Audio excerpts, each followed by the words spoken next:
violence. We have argued that as India is taken to the brink by Hindu nationalism, Hindu extremism, indeed Hindu fascism, it is imperative that India's majority Hindu community wake up and speak up. My gratitude to the organizers for making room in this conference for voices of faith. One important step towards justice in the world is sincere bridge building between secular and faith-based activists and movements. I'm representing a Hindu organization whose mandate is to oppose all hatred and all bigotry, including Hindutva ideology. We work tirelessly to mobilize and activate Hindu community members in India and the diaspora to firstly become aware of the destruction of secular India by Hindu extremists, and secondly, categorically oppose Hindutva and defend pluralistic India. It is terribly sad that for the most part, the only Hindus raising their voice today as Hindus are those who want to see India transformed into a Hindu Rashtra, where non-Hindus are not welcome. This panel interrogates the deafening silence on the part of both ordinary Hindus and Hindu religious leaders on deteriorating human rights and religious freedom in India. When Hindus do raise their voices, our voices against Hindutva, as we do, they are characterized by the Hindu right as anti-Hindu and anti-India. We have gathered 3 panelists today with 3 very different perspectives on the question of the role of Hindus in fighting Hindutva and advocating for a secular and pluralistic India. We have a scientist turned Hindu renunciant. We have a veteran Hindi language journalist and a religion professor and Vedantic scholar who is a Trinidadian Hindu. Each will address the silence on the part of not all, but the vast majority of Hindus as both the tenets of the Indian constitution and the tenets of Hinduism itself are betrayed and India hurtles towards a possible genocide. There are many that take issue with the use of the word genocide to describe what's happening in India today. I'd like to be very clear that this conference, and certainly Hindus for Human Rights, is sounding a warning bell. Genocide Watch, one of the lead organizers of this conference, warned of the Rwandan genocide 5 full years before it happened. And Genocide Watch has given the warning that all the signs are there that a genocide is likely in India. As was discussed in an interview I recently gave Karan Thapar, according to the official definition of genocide, which includes the extreme hate speech and calls for genocide, which we recently saw in Haridwar, a genocide is most certainly underway in India. I humbly assert that to suggest that the use of the word genocide is hyperbolic or inaccurate is a function of the privilege of the majority community and educated elites who would likely not be the victims of said genocide, either because they're not the targets or because they have the resources to leave. It is the majority Hindu community and the affluent and educated classes that have the luxury of taking nuanced views on the word genocide, as at least one speaker did in an earlier panel today. Hindus for Human Rights is not interested in a technical or semantic debate on whether or not India is really headed towards a genocide. What we are asking, indeed pleading to the majority community, the Hindu community, is that they wake up and notice that hatred and violence is being propagated in our name and in the name of our religion, and that this hatred and violence is escalating to an alarming degree. The community being targeted is India's Muslim community, and they have no luxury of taking a nuanced view about where India is headed under Modi. They must treat the loud and explicit calls for genocide as real and serious and prepare for the worst, and appeal to the international community to act now to prevent a genocide before it's too late. My message to Hindu Indians and the Hindu Indian diaspora is, we do not want to be in a position to look back after a genocide when it is too late and hundreds of thousands, if not millions of lives are lost, and say, we regret we ignored all the signs and did not warn of it. I'm pleased to introduce our first speaker today, Brahmachari Atma Bodhananda is a former computer science student from Kerala and a full-time resident and community member of Matri Sadan Ashram in Haridwar. He is a spiritual student of Swami Shivanand Saraswati, the founder and spiritual leader of Matri Sadan Ashram. The ashram is devoted to environmental justice, climate action, and in particular, saving the Ganga River. I was fortunate to have visited Matri Sadan Ashram in the winter of 2019. Brahmachari ji speaks to us from Haridwar, where we all saw the Dharma Sansad in December 2021, calling on Hindus to drop their books and pick up swords to commit a genocide against India's Muslims. Brahmachari ji, the floor is yours. Ji, namaste to all. Thank you, Sundaji. I would be happy to talk on behalf of Matri Sadan, and I would like to tell the little history of Matri Sadan. Matri Sadan was established in 1997 by our Gurudevji, His Holiness Gurudevji Swami Shivaram Saraswati ji. Formerly, he was a chemistry teacher, and from his childhood onwards, he was always inclined to spiritual path. And in the end, 1995, he decided to take sannyas and do meditation. He came to Himalaya, and he had a clairvoyance of to stay in Haridwar and do the sadhana. Then he came to Haridwar, and in 97, he had a little piece of land. In a little piece of land, he started Matri Sadan. And the very first year when he established the ashram near the banks of Ganga in Haridwar, mining was happening, rampant illegal mining was happening in front of our ashram. So one day during his bath, he had a clairvoyance of Ganga, but he told that clairvoyance was of such a strong voice and such a divine push that he understood that it is a message from Ganga, from the divine to fight for Ganga. And from that very day onwards, Matrisadan is involved in Gangaji's fighting, whether if it's in the corruption front, in the mining, against the dam, in every front, Matrisadan began his fight. And in 2022, today, up to this day, almost three saints have sacrificed their life for this cause. Swami Gokulanand Saraswati ji, he was murdered in Nainital by the mining mafia. In post-mortem, squalene poison was found out from his viscera. In 2011, Swami Nigamanand Saraswati, he was given organophosphate poisoning. That was also found out. And even the CBI court ordered an reinvestigation to the CBI, because the CBI first investigation, the CBI was bribed, and it's all clearly, we have the evidence. It was bribed by the mining mafia uh, through the government. I mean, and CBI court in 2016 found it out and ordered the CBI, giving certain points to you have to, you didn't did the investigation in the proper manner, and you have to reinvestigate, giving the points. And up to this date, that case is still pending. The CBI is not yet, has not yet started the investigation. It's in pending because the government is directly involved. The then chief minister, the then secretaries, bureaucrats, everyone will be nabbed if the investigation is started.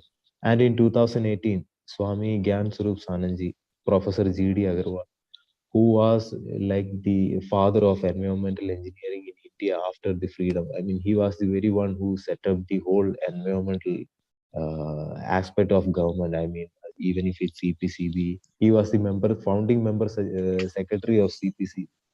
Such a designated person, even the high-ranking bureaucrats, even the minister, everyone knows about him.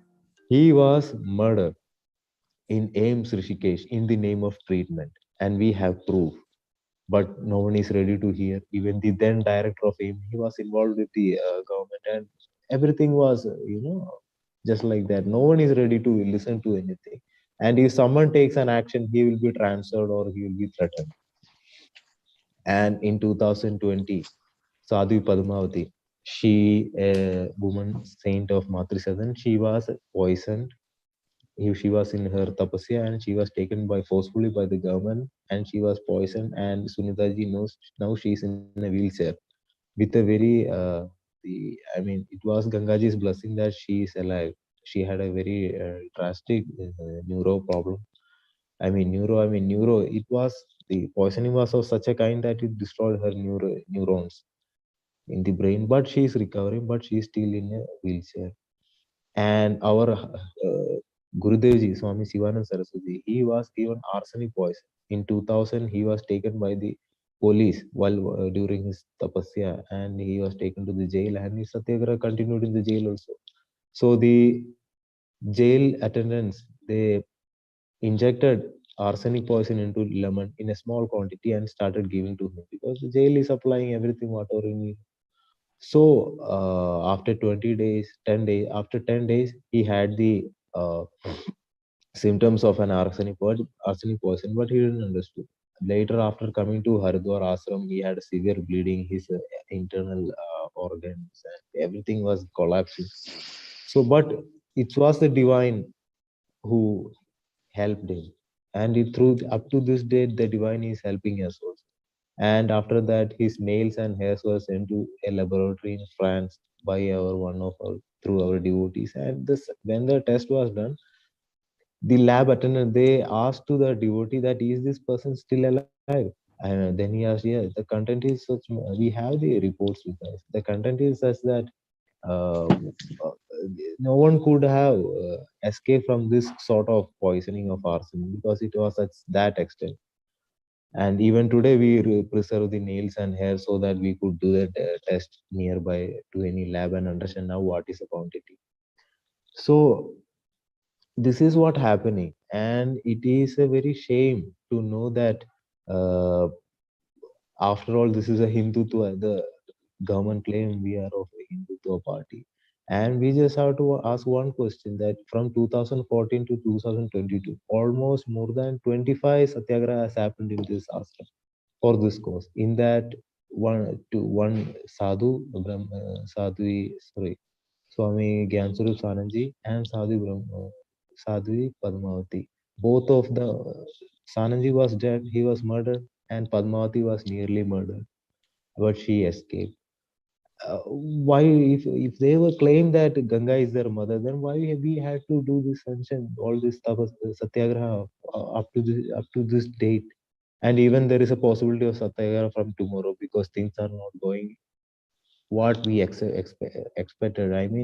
The government, they have Namami Gange project, which worth of 22,000 crores, and the whole dams that causing destruction in this Himalayan region just cost only 3,000 crores. And if they cancel those damming projects, almost 90% of Gangaji's problems are solved. But why are the Namami Gange not doing that? Because they are not interested in the welfare. They just want to uh, allocate budgets and give it to the contractor and to get commission from the politicians, the mafias, even the stone crushers in Haridwar. Almost 100 stone crushers are situated in a 10-kilometer stretch of Gangaji in Haridwar because that is the intensity of corruption in this Uttarakhand or in this country, because the main central agency MOE of NGT, they are responsible for all this, and they are knowingly. What does this government does is that if they begin any kind of ministry like Jal Shakti Ministry or NGT, that means they want to do more disaster to the environment. So they need permissions. By setting up all these kind of institutions, they give permission to these mafias, and they will do in their accordance, and they will tell that no, we got permission from NGT and MOs, we can do it. So this is the Brahmachari, condition.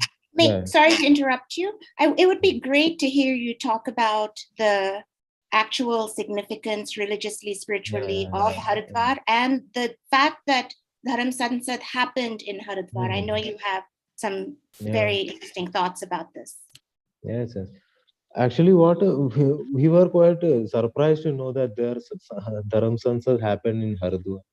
In Haridwar, if you ask a 10-year child what is the problem in Haridwar, they will tell Gangaji is and biggest disaster that is happening today is the harassment of Gangaji. Even a 10-year boy can, or child or girl can understand. And in this is Haridwar. There is not even in our ancient also. We don't even have two saints from outside, sannyasis from outside who supports our cause, because everyone is politically motivated. And I feel this Dharam Sandha, we feel astonished. Where do these people come from? Who are they? 99.9% in the sannyasis in Haridwar, they are the politically motivated people. They just wear, like Ravan wearing a garb of a sannyasi and updating Sita. This is the situation of Haridwar. These all are Ravan. They are not real saints. They just, in the name of sannyasi, I mean, the government is put them in that position that we need a nod of a sannyasi, so you will not for us. Then, okay, we will not for that. We have many people, not only Gangaji, many institutions which were going from the before independence, many Indian institutions which are now under the threat of this BJP and RSS in Haridwar. It's not just Gangaji. Everything is in threat because of this sannyasi. Not sannyasi, these Ravanas. And the significance of Haridwar is such that Haridwar is considered as the matlock of Shivaji, the hair of Shivaji. Because Haridwar acts as a runway, like from Himalayas, the Gangaji comes in such a velocity of flow that it's in the Puranas. It's interestingly quoted, told in the Purana that when Gangaji was coming to earth, she was going Patalgami. I mean, she was going underground. With such a force, she was coming. Then Shivaji suddenly opened his matlocks and scattered it. So the water could, which would touch the, I mean, would fall on the matlocks, and it was spread even in the earth. In Prithvi, they tell, but it's in the earth. So that matlocks is Haridwar. If you see the Google map in the geographically, you can understand that with such a velocity, it's acting as a runway. The plane comes in such a force and it lands on it. So Gangaji is landing on Haridwar, and the rocks or boulders which are found in Haridwar, that section of rocks are only present for in Haridwar only for a 10 kilometers stretch. After that, there are no rocks. Those kind of rocks are not there after 10 kilometers, nor before 10 kilometers. It's hard rock. So these rocks are dug up, and these rocks are thousands of years, thousands and lakhs of years old. And these rocks are dug out in the name of development. And what development? These rocks are considered as Shivalingas. Once Parshurama took this rock to Rameswaram, South India, so the rock's inner conscience started crying, telling to Parshurama that I don't want to go anywhere. I would like to be in Gangaji. So Parshurama assured that rock that don't, no, you don't have to worry. Saints will come and pour water over you. Wherever I take you to, their saints will come and do this too. So okay, if that is okay, then I will come. This is the importance and spirituality of this single rock. I mean, these kind of rocks are crushed and put used in the roads, used in the house and all, because it's not the matter of development. If they really care about development, there are many in the mountain areas. You can see many sort of rock sliding, so everything is happening. They could take that rock, but in a profit wise looking, they will only get a 40% profit. But in from Gangaji, it's 199% profit. Brahmachari ji, And you just have a like really time to wind up. Can you end with your message to ordinary Indian Hindus? What would you want to say to them? to Hindus, this is what I would like to tell is the government they claims to be Hindutva. It's just more than I'm not telling that government is only arrogant or arrogant to other religion. Government is, if Swami Vivekananda was present in this time, RSS and BJP would have killed him first. So people have to understand this. The mode and the kind of religious Hindutva they are talking about, it's just invoking the common Hindus ideas, but inside they are 100% corporates. If you go inside, They're 100% core. And how they talk, you, whoever goes to, whoever a common man goes to a RSS or BJP's meeting, you can understand the way they talk. They plot. They never does a meeting. Their meeting looks like, always sounds like a plotting. And it's duty of the people of India to understand this. And just imagine, if they say Hindutva, then if they say Ganga, if they say Gai, Ganga and Gita, and which one is say, I mean, क्या बचा है आज के time? आज के time में कुछ नहीं बचा है, बस कहने कहने वाली बात है. ना नारी बचा है. उस समय एक सीता को ही हर के ले आया. आज के टाइम में सीता क्या, स्त्रीलिंग नाम का कुछ भी चीज हो, वो उसमें जान हो या जान नहीं हो, सब खतरा में है. Thank you, Brahmachari ji. Thank you so much.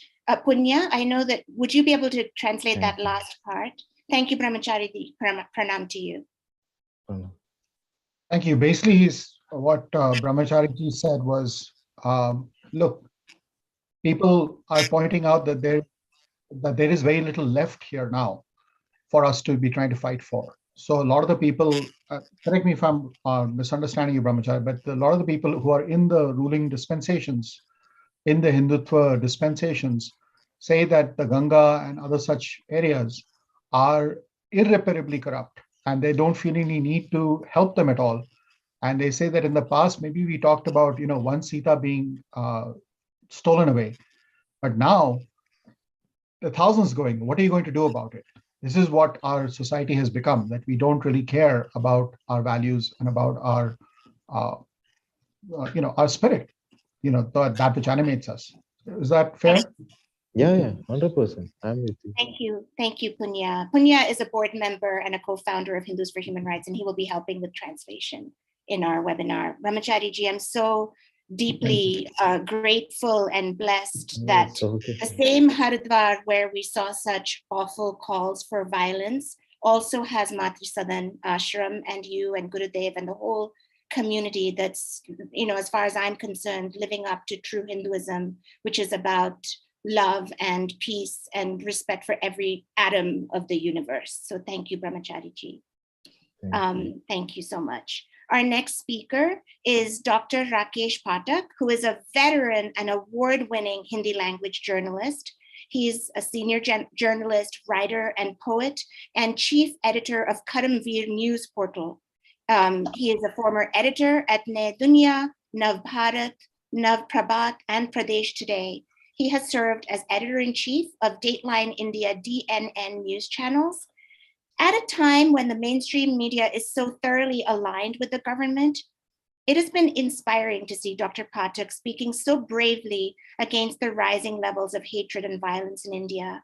So, Dr. Patak, Rakesh ji, the floor is yours. Thank you very much. And Punya will translate every 1 or 2 sentences. Thanks, Punya. Okay. Thank you, Sunita. First of all, I would like to say hello, Sat Sri Akal, Adab, Namaste. Those who are listening on this platform across the world. And I am very thankful to you and your organization to give me this opportunity. I will try to speak a little simple Hindi, so Punya can translate. And this is, for me, this is quite comfortable to deliver my thoughts and views about this subject. Look, Sunita, first of all, I would like to go in the history. When you will look Indian history for 1000 years, when in 1800 AD, Muhammad bin Qasim intruded India. He was the first intruder, we can say. Before him, Shak, Hun, Kushan, so many intruders intrude India, but like a Muslim ruler from Faras or Iran, etc. From Muhammad bin Qasim to 1947, there are so many Muslim rulers ruled India, like in the Sultanate period, in the Ghulam Vansh, Tughlaq Vansh, Khilji Vansh. There are so many Muslim rulers who ruled India. But no one said Hindutva in threat, Hindutva at risk. No one said in this period. किसी ने नहीं कहा कि हिंदुत्व खतरे में है. And after this Sultanate period, Babur comes India.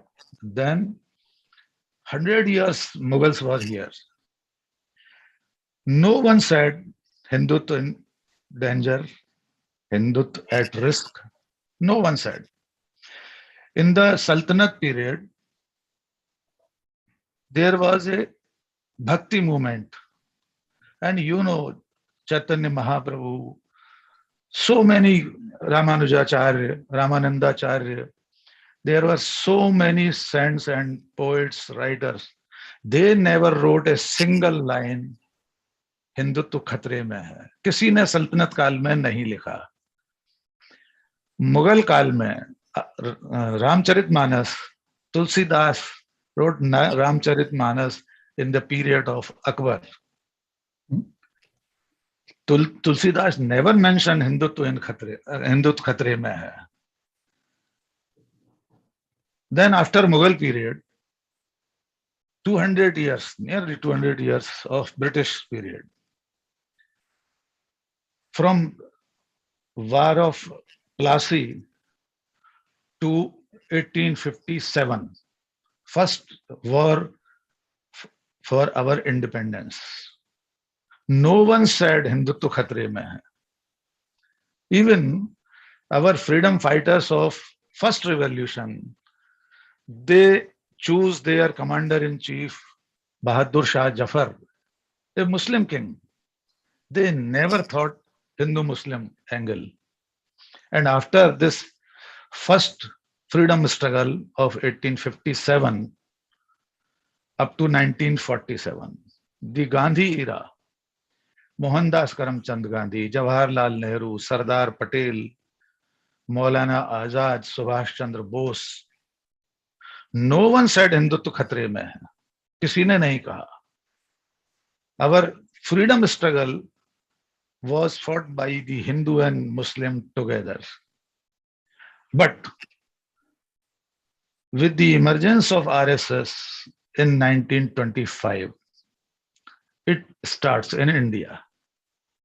Hindu-Muslim binary, Hindu-Muslim narrative set by RSS and Muslim League, Jinnah. Then only this Islamophobia enters in our society. With the ages, now RSS is going to complete his 100 year in 2025. And in this period of Narendra Modi, Amit Shah and RSS, they are now ready to reach their target of Hindu Rashtra. Actually, basic agenda of RSS is Hindu Rashtra. They want to convert this secular nation, secular state into Hindu Rashtra. These elements are not fringe elements. Usually, intellectuals try to avoid these peoples that they are fringe elements. But I think they are the main hardliners of this ideology. And they are the parallel line of so-called literate and democratist faces of RSS. Because RSS has so many faces. In our journalism, Prabhas Joshi was a very renowned journalist and editor. He always described RSS as a snake of 7 faces. 7 मुंह का 7 fun वाला सांप है. पुण्य में ठीक चल रहा हूं ना? बहुत ही अच्छा सरकार, बहुत ही अच्छा जी. आपका लहजा हिंदी में बहुत अच्छा है जी. चलिए हिंदी में बात करते हैं.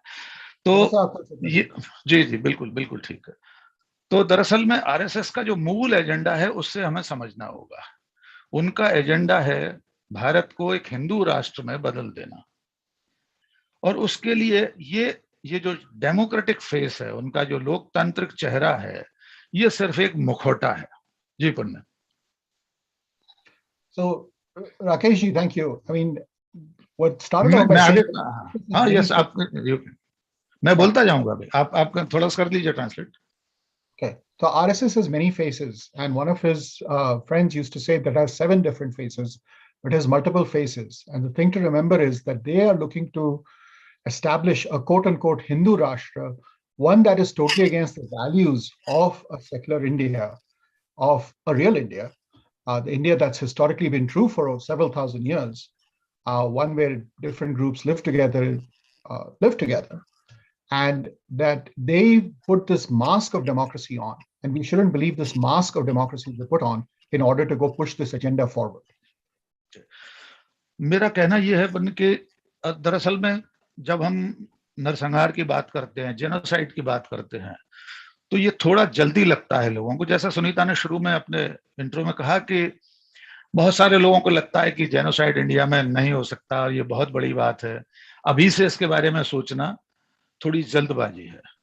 मैं बार बार कहता हूं कि कोई भी तालिबान, कोई भी बोको हराम, कोई ISIS एक दिन में नहीं बनता, उसे 10-20 साल लगते हैं, और हिंदुस्तान उसी राह पर चल पड़ा है। ये बहुत शुरुआती फेज है, लेकिन कोई नहीं जानता ये कब सचमुच में उस रूप में सामने आ जाएगा जिसे हम जेनोसाइड के रूप में अभी से चिंतित हैं, जिसे देखते हुए। जी बोलिए। Thank you. So Rakesh ji कह रहे हैं कि what he's saying is that, look, many people, like you pointed out, Sunita, in your initial statement, say that it's too early to talk about genocide. And what his point is that genocide doesn't happen overnight. And ISIS, Boko Haram, these kind of organizations don't come up overnight. They take 10 to 20 years to actually execute on their vision and their plan. And that early vision and planning has started now. And it's important for us to call this out now, rather than wait and then suddenly be surprised when in 3 years or 4 years, suddenly it manifests in full. But we are well on that pathway, and we're definitely on that road at this time. It's not too early to talk about it. Yes. अब इसका रास्ता जो है उसको देखना होगा। देखिए, जब मेजोरिटेरियन सोसाइटी अपने माइनॉरिटीज को पहनना ओढ़ना सिखाने लगती है, जब उसे खान पान सिखाने लगती है, उस पर पाबंदियां लगाती है। अभी हमने देखा हमारे साउथ में स्कूल्स में हिजाब पहनने पर फिर एक सिख बच्ची को उसका टर्बन लगा के आई थी, उसे उतारने के लिए कहा गया। तो ये वो जो पाथ जो है तालिबान होने का, तालिबानीकरण का, किसी समाज के तालिबाइजेशन होने का, ये वही रास्ता है। जबकि सभ्य समाज में, डेमोक्रेटिक सोसाइटी में, वो समाज अच्छा समझा जाता है जो अपनी माइनॉरिटीज को उनके रिलीजियस, उनके जो आस्था के विषय हैं, उनके जो कस्टम्स हैं, उनके जो रिचुअल्स हैं, उनके लिए जगह देता है, उनका सम्मान करता है। पूरी दुनिया में ये एक मान्य परंपरा है, ये माना हुआ सिद्धांत है कि वो समाज ज्यादा सभ्य माना जाता है कि जो अपने भीतर के कम संख्या के लोगों को इज्जत देता है, उनकी हर रवायत को जगह देता है अपने समाज में। लेकिन हिंदुस्तान में यही सब छीनने की कोशिशें इस पूरे विचार समूह ने, ये जो आइडियोलॉजिकल ग्रुप है, और जो ग्रुप नहीं है वे सत्ता में बैठे लोग हैं, इसलिए ज्यादा बड़ा खतरा है कि वे जो कुछ कर रहे हैं, मैं अगले अपने कथन में उस पर आऊंगा कि दरअसल में मौन देश के लोग नहीं है, हिंदू मौन नहीं है, मौन है सरकार। Government is mm, government is silent actually. So this is the big threat to the society of India, and idea of India is in threat. जी, तो जो आप कह रहे थे, so the real clear point is that any decent society, any high quality society, is one that is able to care for the experiences of the minorities within them, whether it's their religious experiences, their cultural experiences, their practices, and so on, and is able to give them space so that they can express themselves fully. At this point in India, the majoritarian view is moving towards the Talibanization of India. And this Talibanization is seen in the ability, in the work to control what people can eat, what people can wear, what people can do, often in the name of uniformity. But this is obviously the wrong idea, and every sensitive sensible civilization in the world has known this, that you give space to your minorities, you let them fly and succeed, and that's how you build a real society. And this is what's missing here. And he teased us by saying that the problem is not just that the Hindu is silent or the people are silent, but that the state is silent. So yeah. अब now मैं आता हूं Haridwar hate speech और जो Dharam Sansad. First of all I would like to say Adharam संसद. ये धर्म संसद नहीं है, क्योंकि कोई धर्म, दुनिया का कोई धर्म किसी दूसरे धर्म के 20 लाख 30 लाख लोगों को मारने का आह्वान नहीं कर सकता है. कोई धर्म दूसरे की हत्या करने का आह्वान नहीं करता. एक इंसान की हत्या की भी इजाजत कोई धर्म नहीं देता. और इन अधर्म संसदों में जो आह्वान किए गए, जो कॉल किया गया कि हथियार उठा लो, इन सबको मार दो, इन्हें हिंदुस्तान से बाहर निकालना है, ये ज्यादा बड़ा खतरा है कि जो धर्म संसदें हुई हैं, किसी सरकार ने, किसी गवर्नमेंट एजेंसी ने उस तरह से रिएक्ट नहीं किया जिसे करना चाहिए था. पहली जिम्मेदारी उनकी है. दूसरी जिम्मेदारी सोसाइटी की भी है. मैं ये कहना चाहता हूं कि सचमुच में चिंता की बात, जितना समाज का मौन है उतना ही सरकार का मौन है, उतना ही बहुसंख्यक समाज का मौन भी है. क्योंकि सचमुच में उतना मुखर लोग नहीं हुए हैं. मैंने शुरू में कहा और अब भी मैं कह रहा हूं कि हिंदू समाज मौन नहीं है, लेकिन उतना मुखर नहीं है जितना बोलना चाहिए.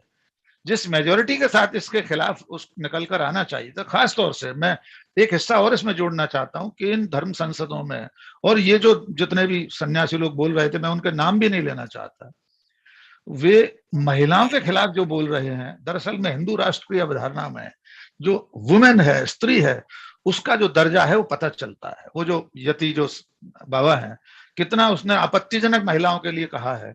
तो कल्पना की जा सकती है कि जब सचमुच इनका हिंदू राष्ट्र बन जाएगा तो स्त्रियों की क्या दशा होगी. तो समाज के इस आधे हिस्से को, महिलाओं को भी बोलना चाहिए था, पर लोग नहीं बोले. ये ही चिंता की बात है. जी पंडित. So, and it's pointing out that the problem is, first off, that when you looked at what happened in Haridwar, what we should call an Adharm Sansad, not a Dharm Sansad, because these were not people who were acting from faith. These are people acting from fear and anger and whatever other emotion they have. These are not religiously inspired people, and we should not give them that dignity of pretending that they are inspired by religion. We should call them for what they are, adharmic. And when they did what they did, and their calls for killing 20 million people is ridiculous. No religion says that you can kill one person. Forget about killing 20 million people. And the state, the organs of the state, the police, the administration, the different groups did not act.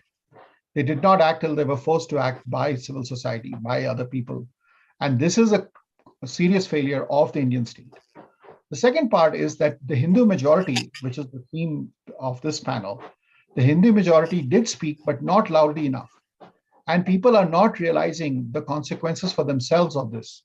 The same people who spoke there have said disgusting things about women, and that if they succeed in their governance ideas, the status of women will be degraded dramatically. Their quality of life will be dramatically reduced.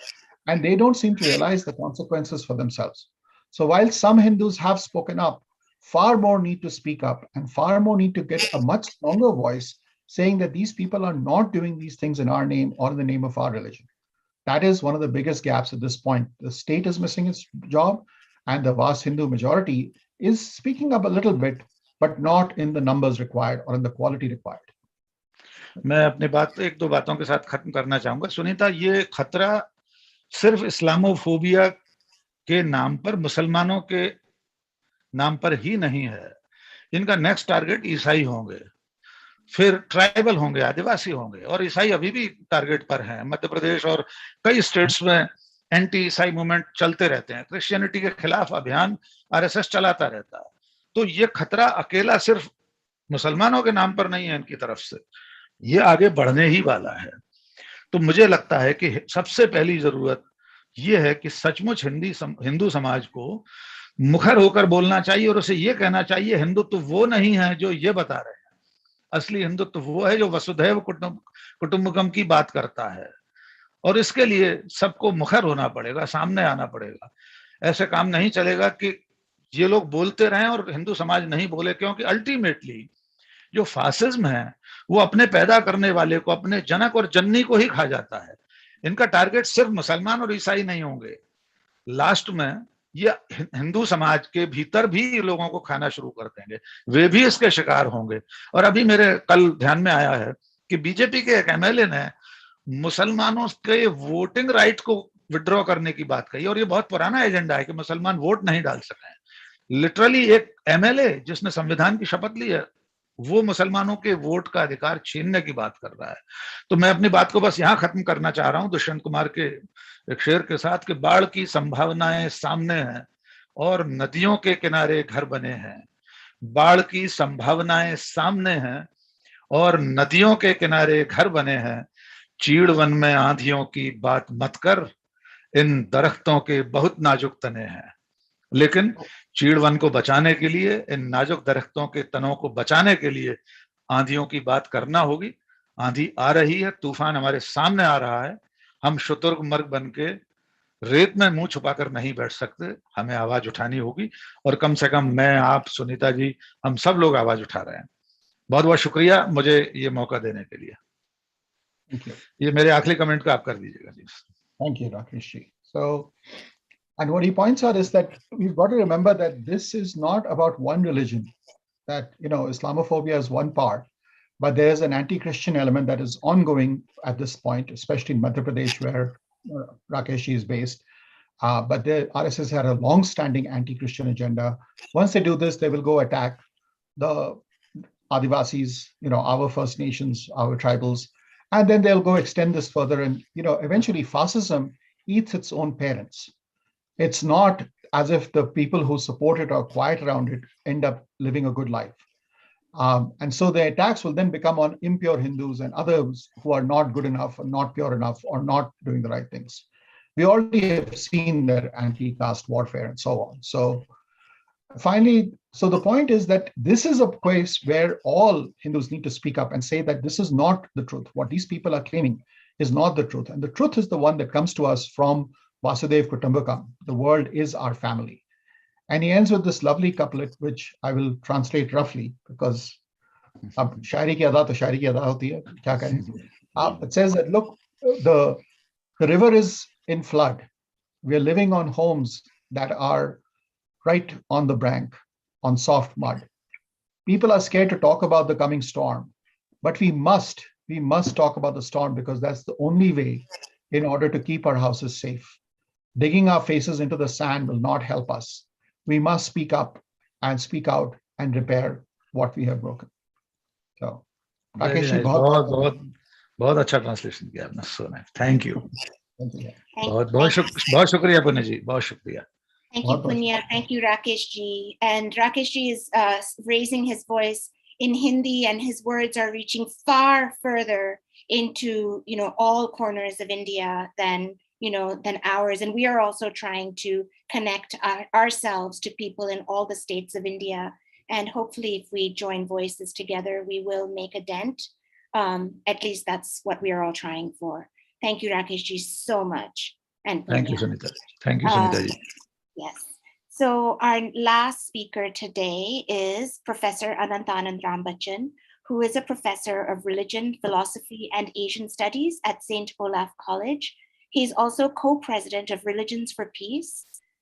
Professor Rambachan has been involved in the field of interreligious relations and dialogue for over 30 years as a Hindu participant and analyst. He's the author of many, many books and articles. Anantji is also my personal teacher, guide, guru, mentor in my own spiritual journey to find a way to live my life as a Hindu who stands against caste and Hindutva. So I'm deeply honored that Anantji is here with us today. Thank you very much, Sunita ji. Namaste. Greetings, my dear brothers and sisters. I'm very happy to join my fellow panelists, Dr. Rakesh and Brahmachari Atma Bhotananda ji, to add my voice to theirs, and Namaskar Punya ji for your service in translating today. I speak here as a Hindu practitioner and as a Hindu scholar. The call for mass killings of Muslims, made from the platform of the Dharma Sansad, which Rakesh ji quite rightly called Adharma Sansad, convened in the sacred city of Haridwar that Brahmachari Atma Bodhananda spoke about, the city of Haridwar, the gateway to Hari, the gateway to God, in December 2021 is not disputed. It is a fact. Many who participated in this gathering and issued the call for genocide are senior religious and political leaders. Sadhvi Annapurna, who carries the title of Mahamandaleshwar, the great leader of the Niranjani Akhara, General Secretary of the Hindu Mahasabha, issued the following call that my Rakesh ji spoke about, but it's good to hear her words again because these should not be overlooked. And I'm quoting now, "Nothing is possible without weapons. If you want to eliminate their population," speaking here of the Muslims, "then kill them. Be ready to kill and be ready to go to jail. If 100 of us are ready to kill 20 lakhs of them, then we will be victorious and go to jail. Like Nathuram Godse, I am ready to be maligned, but I will pick up arms to defend my Hindutva from every demon who is a threat to my religion." End of quote. Any call for genocide issued by any authority under any name must be universally condemned. I understand, as Rakesh ji said, that there are legal charges filed against some who spoke at this meeting. The legal is necessary, but it is far from sufficient. We know the limits of the legal. A call for killing is contrary to our most basic and universal moral values, and it tears at the heart of our shared common humanity. Such a call is particularly inexcusable and reprehensible when it is issued, however, unauthentic it is, but when it is issued in the name of a religious tradition, in this case, the Hindu religious tradition. Such a shocking call cannot be justified by any appeals to Hindu spiritual teachings and ethical values and must be unambiguously denounced by Hindus across our world. A call for mass killings does not become legitimate because it is shouted by religious leaders in the colored attire of a renunciant. We protect the Hindu tradition not by loud and enraged calls for the killings of fellow human beings, but by standing for its deepest teachings and for its ethical values about our shared humanity and our moral obligations to each other. This is Dharma.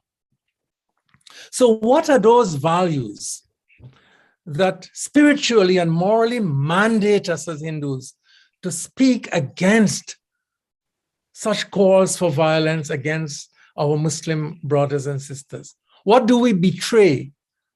And how do we betray our tradition by our silence? Let me highlight what I regard as 3 core teachings of our tradition, because I want to make the case that our tradition mandates that we speak out. Our tradition does not approve of silent indifference in the face of this reality. So first is in its most sacred teachings, the Hindu tradition commands us to tell the truth, to speak the truth. Yajurveda, Satyam Vada, speak the truth. Satyam eva jayate, Atharva Veda, Nanritam, truth alone triumphs, not untruth. It was adopted as the motto of independent India. Ramayana reminds us, dharmana dusara satya samana, that there is no higher virtue than truth telling. And in this instance, we are called to tell the truth about what is happening. Second, the tradition commands abhaya, freedom from fear. Many choose silence because of fear. But the Hindu traditions in Bhagavad Gita, fearlessness, abhayam, is the first in the list of divine virtues. So what does abhaya mean in our current context? Yes, there are risks. And I know people like Rakesh Ji, Brahmachari, Atma Bodhananda are taking risks in speaking the truth. But abhayam, we must be faithful to this value of abhaya. And third, of course, very well-known virtue is our obligation to ahimsa, non-injury, regarded as the highest of all virtues. Ahimsa paramo dharma, as Mahabharata instructs. But ahimsa is not merely personally abstaining from violence to others, but in this context, it requires that we stand up to those who are the perpetrators of violence, and that we stand with and we protect those who are threatened and who are the victims of violence. So ahimsa is a positive, constructive virtue, as Gandhiji himself said. We cannot claim to be committed to core values such as ahimsa, satya, abhaya, if we choose to be silent in the face of violence and incitation to violence committed in the name of our religious tradition. Our fidelity to Hindu Dharma is tested when we are challenged on the basis of our values to express dissent with other members of our religious community. Arjuna had to learn this lesson on Kurukshetra. What is the meaning of our commitment to Hindu Dharma if we seal our lips, if we shut our eyes, if we cover our ears when our so-called leaders invoke the tradition and its sacred symbols to justify hate, violence, and devaluing others? Public calls for killings in the name of Hinduism requires public Hindu condemnation and not silence or whisperings in closed rooms. Our tradition, as again, Dr. Rakesh quoted at the end, the well-known Vasudeva Kutambakam text, our tradition teaches unequivocally that all human beings constitute a single community, having our source in a singular divine reality who exists equally in each one of us. This divine is not the national or tribal deity of a particular religious or ethnic community, but the source of all life, the source of all existence. Through this one, we are united at the deepest levels of our being. Our moral obligation do not stop at the boundaries of our community, but inclusively embrace all human beings. Our compassion, our care for others cannot be circumscribed by religious labels. Transgressing the values of our tradition is not legitimized because it is sanctioned by a religious leader. The teachings of the Hindu tradition do not permit us to speak only when we think Hindu rights are infringed or when Hindus are hurt and threatened. The community for which we are morally responsible includes human beings of all religions and those without religious commitment as well. Our spiritual and our moral obligation as Hindus require us to speak up for every human being, regardless of his or her religious community. We must speak up for every human being who is dehumanized, who is a victim of violence and hate speech. Our most fundamental loyalty is not to a religious community, but to the human community. This is what our tradition is about. So when leaders of our own community transgress the most fundamental teachings of our religion in calling for mass killings of fellow human beings, we cannot choose because of fear or misguided, narrow loyalties to be silent. We must choose to speak the truth without fear. Silence is also a choice. Silence is also a kind of karma. It is not inaction, it is a choice in action. In this case, however, it is an immoral choice. It is an inhumane choice. It is an adharmic choice. Thank you very much, my dear brothers and sisters, for this opportunity to share with you on this panel today.